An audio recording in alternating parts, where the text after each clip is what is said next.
Do you feel proud of yourself for debating college kids who are unprepared to speak in front of an audience like yourself? Hold on. You're 30 years old. We can agree you're 30 years old, right? Do you think that's a little bit silly? Are you a voter? I am a voter. I'm a so registered I voter. vote and you vote. So I'm talking to voters of this country that will determine the future of Western civilization. That's what I'm doing here today. Yeah? Wait, hold on. How is it any different than a professor talking to you?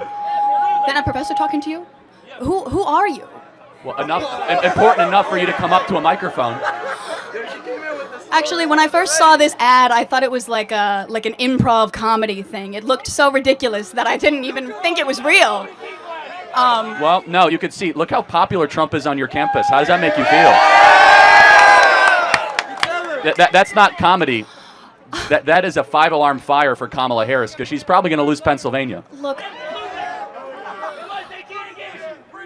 But no, I just want to be clear. Is there something wrong with talking to voters? No, there's nothing wrong with talking. Well, that's to what we're voters. doing here today. It's an open mic. I think that you push a dangerous agenda. Forget the personal attacks or the stylistic attacks. Focus on substance. The more we debate that, the stronger we're going to be as a country. Thank you for coming. Thank you. I don't think you're focusing on substance, though. That's the issue. Hold on. Look, he intentionally tried to provoke substance out of you, and you said, well, I'm worried about some laws Congress should pass. I have to ask, what laws are you talking about? Can you be specific?